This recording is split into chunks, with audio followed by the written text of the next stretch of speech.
civil, no sé.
Buen día.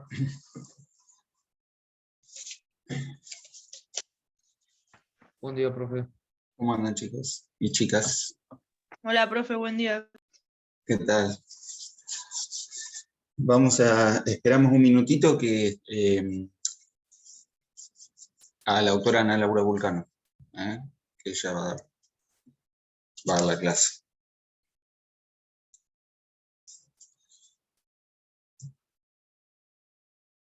Ya empezamos, ¿eh?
Buen día.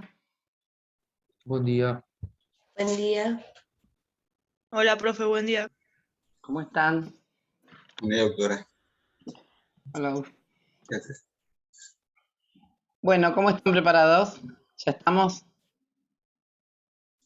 ¿Más o menos? Ahí vamos. Leyendo. A ver, vamos a... Primero, vamos a ponernos bien de acuerdo en los puntos que hasta dónde tienen que llegar. ¿Lo recuerdan? Hasta la unidad 16. Muy ¿No? bien. Muy bien. Bueno, en la clase de repaso no vamos a dar de nuevo todas las clases porque sería imposible, pero bueno, vamos a ir viendo por ahí qué es lo más importante, alguna duda que tengan. ¿Les parece?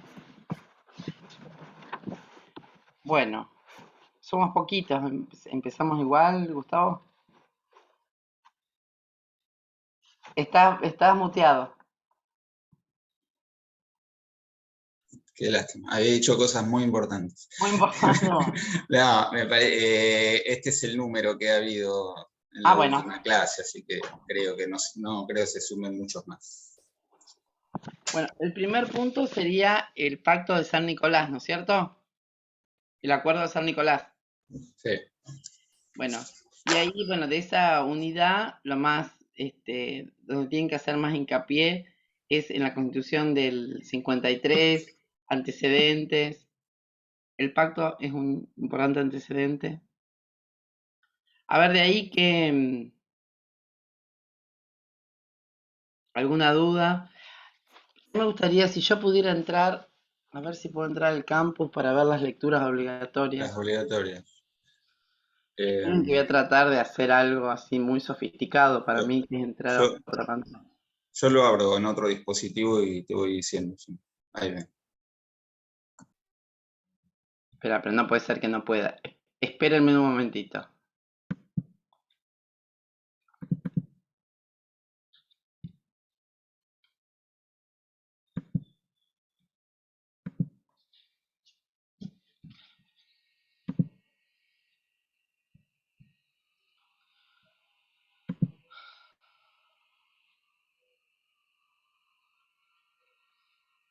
Ah, pero puedo, mira, acá estoy, ya estoy.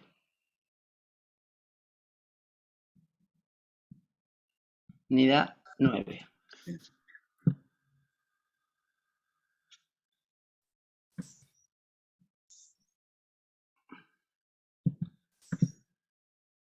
Bueno, de la unidad 9 tienen como lectura obligatoria, la más importante es la de Sábato, constituir una república federal y dos repúblicas.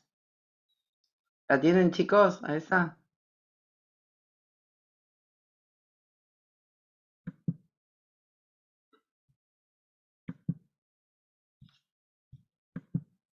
Sí, sí. Bien. ¿De ahí alguna pregunta?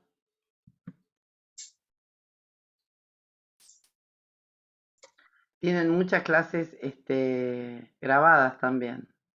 Bueno, si no hay ninguna pregunta, seguimos.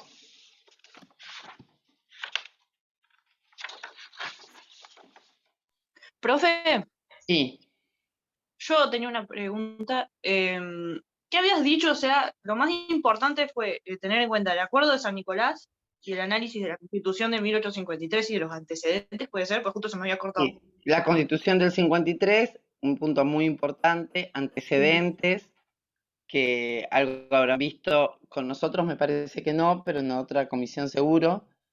El acuerdo de San Nicolás, cuál era el ámbito político, la estructura, quiénes hacen este acuerdo, qué importancia tenía el acuerdo, bueno, lo que han visto con el doctor, pero el punto de antecedentes de la Constitución del 53 es un punto muy importante para esta. Y en la lectura de Hilda Sábato está prácticamente todo. Ah, perfecto, gracias. Recuerden esto que hablamos en la clase, que cuando la importancia del acuerdo cuando el preámbulo de la Constitución habla de pactos preexistentes, se refiere a este y al pacto federal. Así que este es uno muy importante, como dice Ana. En algún momento, recuerden que el pacto federal podría haber sido la primera constitución, ¿no es cierto? Entonces, está bien lo que dice Gustavo, es para nombrarlo. Una pregunta, porque estoy un poco todavía descolgada, pero la clase el parcial va a ser por Zoom No, es presencial, o presencial. Mejor, sí, para todos. para todos, sí, sí. Sí. Bueno, vamos al otro punto. A ver, nosotros íbamos a esperar que se me fue El programa. No, el programa no, las clases nuestras.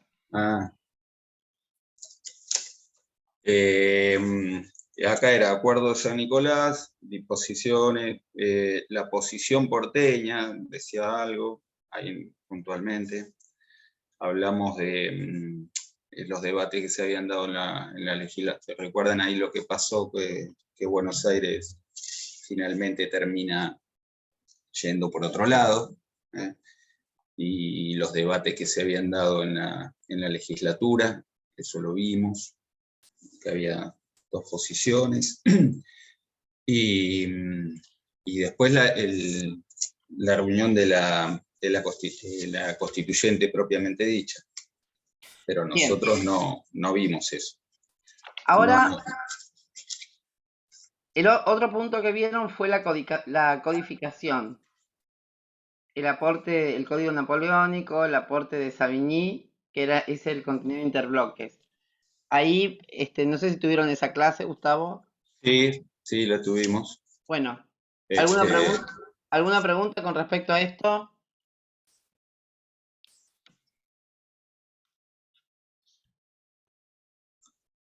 Si no hay preguntas, sigo, Sí. chicos. Así que, a ver. Sí, yo tengo una pregunta. Sí. Del código Savigny, ¿qué sería como lo más relevante que habría que saber?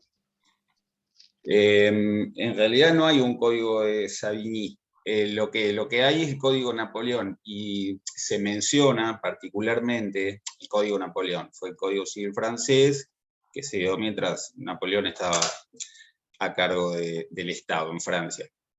Dentro de los movimientos codificadores que surgen ahí contemporáneamente a esa sanción, unos años antes, el Código Civil francés o Código Napoleón se menciona porque fue una de las bases fundamentales que tomó Vélez Sarsfield para nuestro código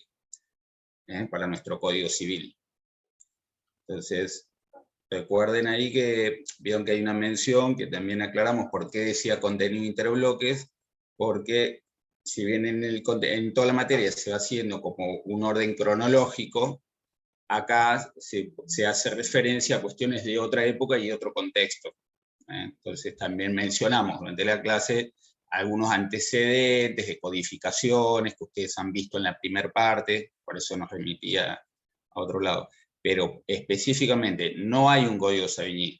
Lo que se dice, hay un aporte que hablamos de lo que implicó Savigny para la teoría, pero el código es el código Napoleón. Y insisto en la importancia, porque fue con la base para nuestro código civil, el código que redactó Vélez Sarsfield. Que no es el actual. Claro. Pero, Bueno.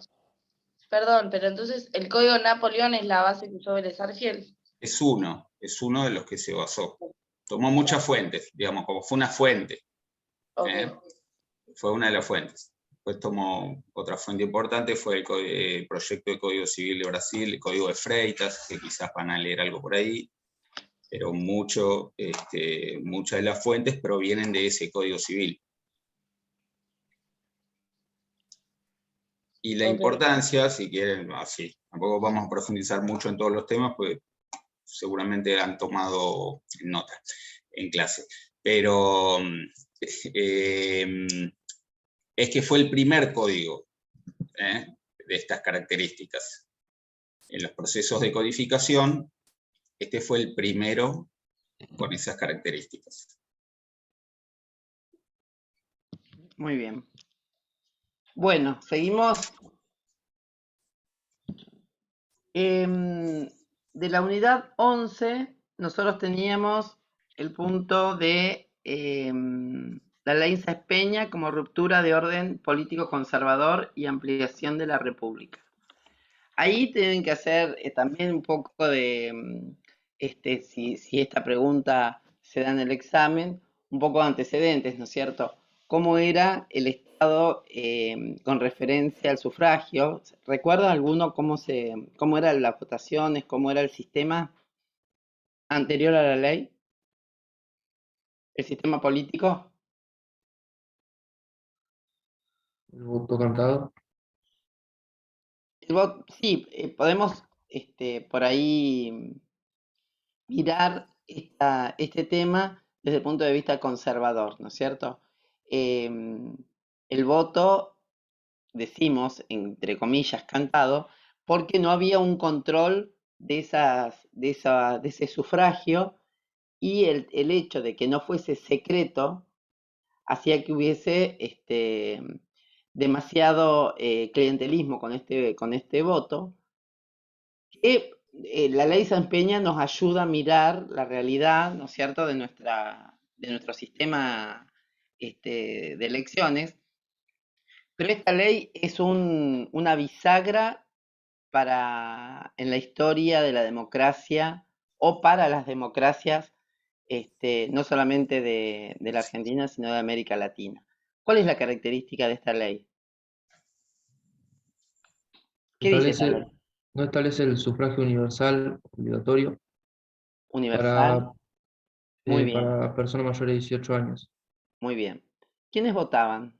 Em, Hombres. los, Muy sí. bien, muy bien. Solamente varones, ¿no es cierto?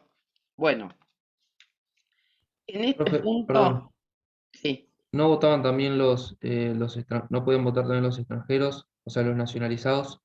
nacionalizados, pero votaban como es ahora, ¿no? Circunscriptos a un territorio. Pero acá lo importante de esta ley es, como les dice el título del punto, ¿no es cierto? La ruptura del orden político conservador y ampliación de la República. ¿Por qué les parece que hay una ruptura del orden conservador y por qué decimos que se amplía la República?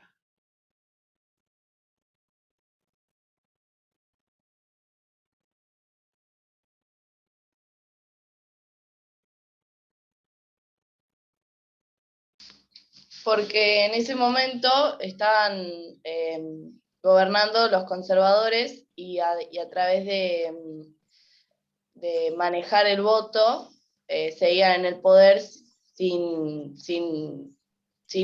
ver los beneficios de las otras clases que no sean las propias. Está bien, el tema de la manipulación del espectro electoral hace que una república no profundice o no se profundice la idea de república, y no hay una ampliación tampoco de derechos, ¿no es cierto? ¿Quiénes quedaban afuera de esto? ¿Por qué es importante la ley Sáenz Peña?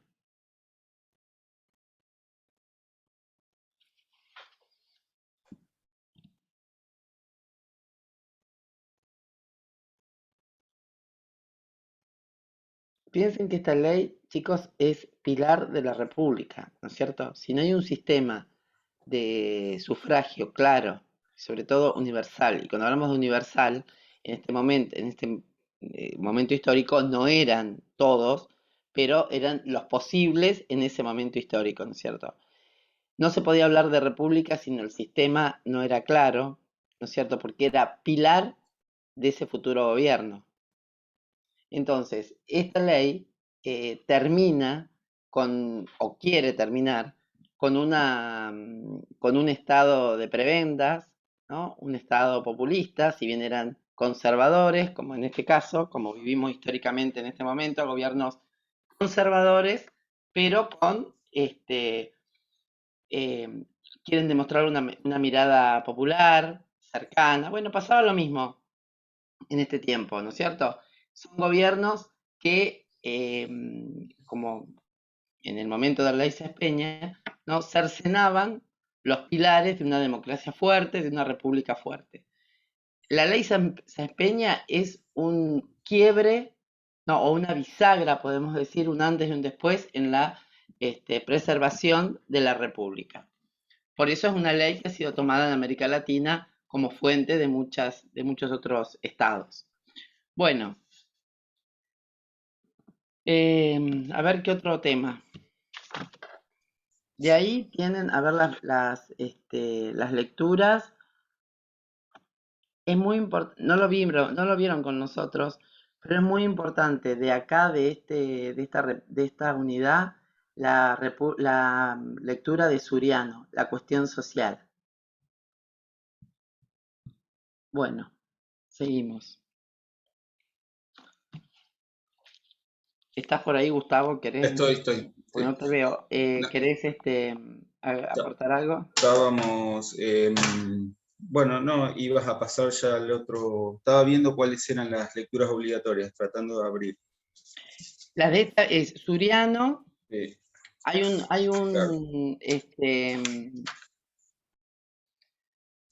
una clase mía de las leyes laicas.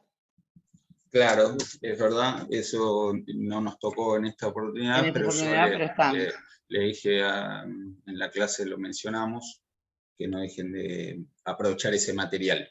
Y hay una clase de la ley Sáenz Peña que está muy buena, que es de Yanni López, del doctor Yanni López. También la tienen en el campus. Bueno, ahora viene, a ver, el punto 11, dijimos, 11.4, 13.1 y 13.2, que es el quiebre institucional de 1930 y la ruptura de la legitimidad constitucional. A ver, acá es importante, bueno, esto la clase la dio el doctor Iaruzzi, pero importante también el marco político del momento. A ver qué pueden decir, por qué se produce esa ruptura del 30.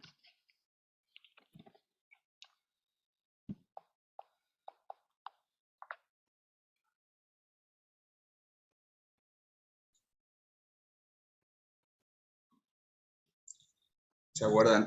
Hablamos del contexto internacional,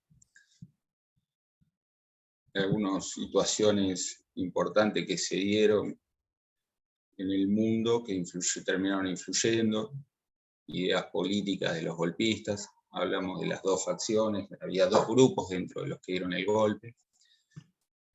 Marcamos ahí como un punto importante en el contexto la crisis financiera internacional que se da con el crack de la bolsa de Nueva York, entre otras cosas.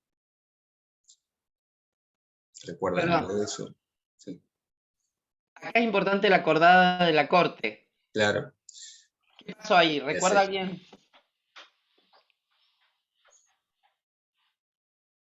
¿Qué hace la Corte? La Corte que hace que amerite que nos detengamos acá. A ver, con las palabras de ustedes, la Corte, ¿qué posición toma? Legitima al gobierno de facto. Muy bien, muy bien. Y eso hace que este golpe del 30 no sea el primero, ¿no es cierto? Se dieron una sucesión de golpes de Estado que recién en el 83, fíjense, 1930, 1983, parece que terminó esa historia negra, ¿no es cierto?, de la Argentina, pero la Corte con su acordada, ¿por qué les parece que pasó esto?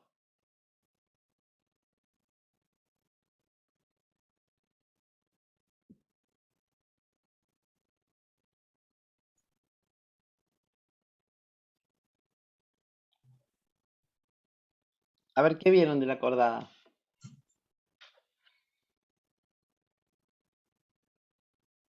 ¿Se mantuvo esta jurisprudencia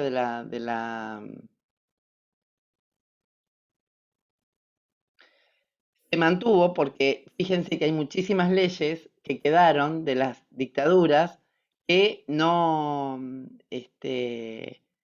a pesar de que habían sido proclamadas durante gobiernos de facto, eran leyes que seguían vigentes.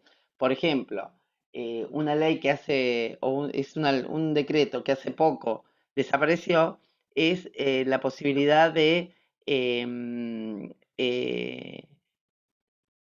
o la imposibilidad de rechazar un alumno de una escuela privada, por ejemplo, ¿no? El derecho a admisión en una escuela o el derecho de admisión en un negocio, ¿no es cierto? Eran reglamentos que estaban vigentes desde alguna de las dictaduras, ¿no? Y estas acordadas hacían que esas leyes siguieran teniendo fuerza de ley. Es decir, algo que pasa en 1930 tuvo consecuencias de gran parte de la historia, ¿no es cierto? Bueno, de esta lectura, que es la unidad 13, ¿no? Sí, 13, a ver.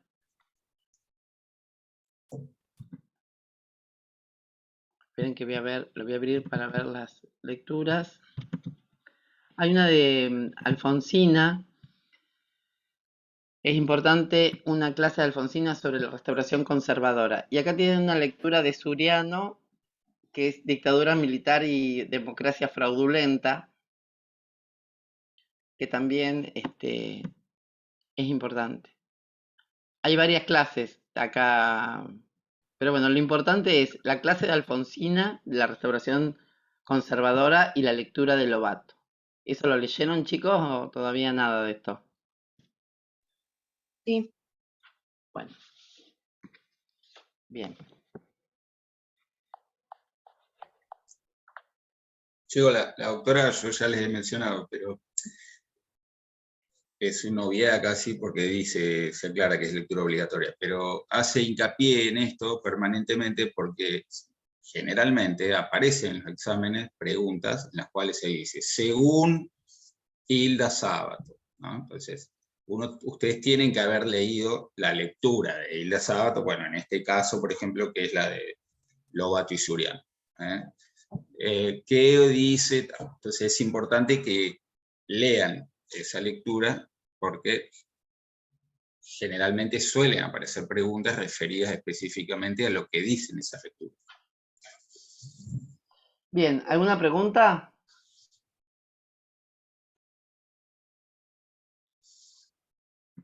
Bueno, parece que estamos re bien entonces con el repaso. Bueno, y la última. Es la 15, ¿no? Sí. Sí. A ver, ¿qué me pueden decir de la Revolución Libertadora? Fue un golpe de Estado que los golpistas lo llamaron de esa forma. Uh-huh. ¿Quién estaba en ese momento en el poder? Las fuerzas militares estaban como divididas en dos. Uh-huh. Eduardo Lonardi y Aramburu. Lonardi era como que quería y apoyaba en cierto punto alguna de las bases del peronismo, y Aramburu era totalmente liberal y quería como limpiar con todo lo que el peronismo había dejado. Muy bien, muy bien. ¿Y cuál fue la consecuencia jurídica de esta revolución?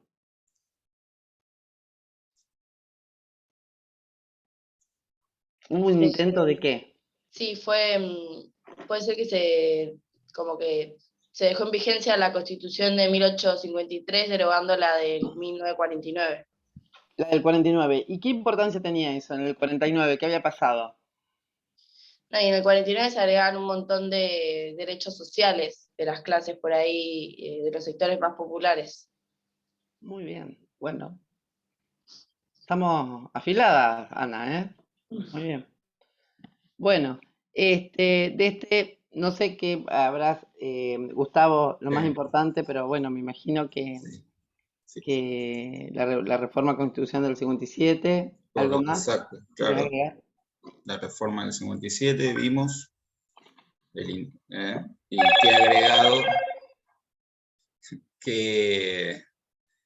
qué agregado hizo la reforma del 57, que fue muy importante. Hablamos de un artículo, que fue casi lo único que se hizo, ¿no? ¿Cuál fue ese artículo? El 14 bis.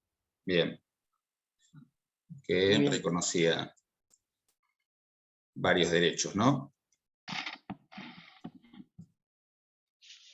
¿Pueden mencionar alguno de esos? ¿Se acuerdan alguno de los que hablamos que se incorporaron en el 14 bis?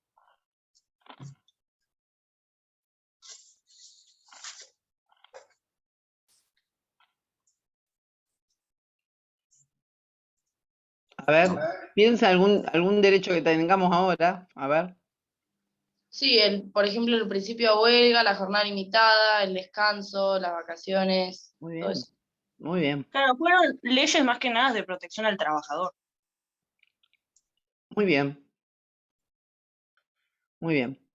Bueno, de acá lo importante para leer es la lectura de Novaro, La Revolución Libertadora, Gobiernos de Frondizi e Ilia.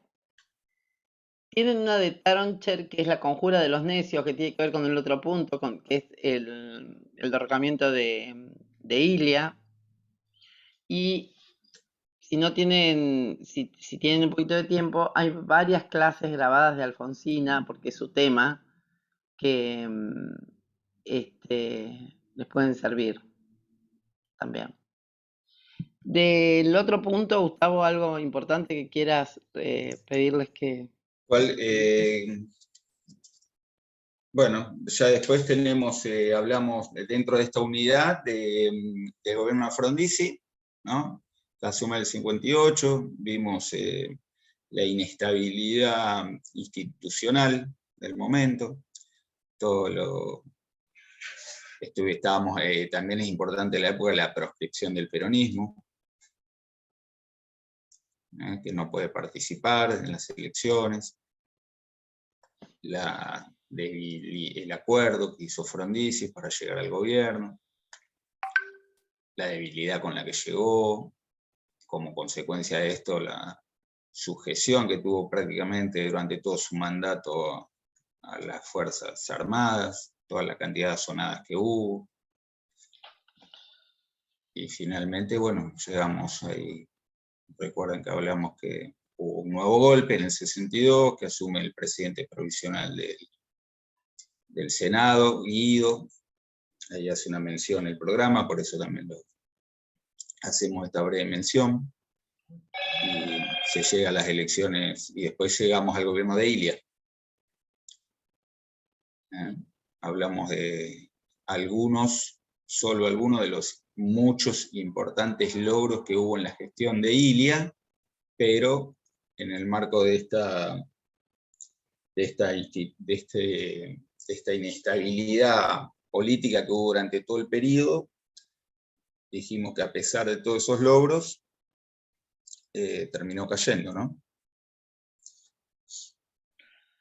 Bueno, les pido que lean las lecturas, porque si recuerdan el examen anterior, se basó mucho en las lecturas obligatorias, ¿no? Así que tienen toda esta semana de repaso. Nos tocó un tiempo complicado también, el no poder encontrarnos, pero bueno, también les da más tiempo también para leer, ¿no es cierto? Así que, bueno, si no tienen ninguna lectura, quedamos así, quedamos acá y nos pueden contactar por el campus. Cualquier pregunta, les dimos los mails, así que se conectan con nosotros. Bueno, los que veo que se han conectado, ¿alguna otra cosa? Nada. Pasa, profe, que todavía algunas lecturas no llegué, entonces como que no puedo sacar duda de algo que no Que no tengo claro. sabemos, ¿no es cierto? Bueno, Exactamente. bueno, Todavía no lo arranqué a leer. hay un poco de tiempo todavía. Por eso mismo tenemos el campus. Cualquier duda, se conectan por ahí o por el mail. Yo les di el mío, ¿no? analaurabulcano@hotmail.com. Mañana no hay clases, ¿no? Mañana. Sí, ¿por qué no? Martes. No, no sé, porque como hoy ya repasamos todas las unidades. No, repasaron los puntos con nosotros, que tuvieron con nosotros. Ok, Claro. Mañana los docentes que dieron sus clases van a repasar los puntos, toda la semana es repaso. ok. Pero, ¿saben qué pasa? El repaso les sirve a ustedes si ustedes leen. Si no leen, como dice Ignacio, no podés tener una duda. Nosotros no vamos a dar todas las clases de nuevo. Entonces, no porque no se, en una mañana no vamos a dar todo lo que dimos en un cuatrimestre, pero para poder sacar dudas y poder conversar y hacer alguna conclusión, ustedes tienen que leer. Los repasos son así. Pero vayan a las clases, traten de leer algo más. En esta, de los puntos nuestros, en esta parte del programa, son pocas las lecturas obligatorias que abarcan todo. Pero hay otros puntos que son exclusivamente de lecturas obligatorias que les han dado otros docentes. Así que aprovechen las clases para preguntar sobre las lecturas, alguna parte de la lectura. Una importante en esta parte del programa es la lectura de Hilda Sábato, porque abarca muchos puntos que van a tocar, de las primeras, ¿no?, que les toca, y es una lectura fácil y les va a aclarar muchos puntos. Y hay muchísimas guías también, están las guías, hay clases desgrabadas. Acuérdense todos los que éramos y qué poquitos que han quedado, y el examen anterior no fue difícil, había que leer nada más. ¿Eh? Así que bueno, con nosotros se encuentran el día del examen. ¿Está bien? Bueno, hasta pronto. Hasta luego. Adiós. Chao, Muchas profe, nos gracias. vemos. Chao, chao, gracias. Chao, chao.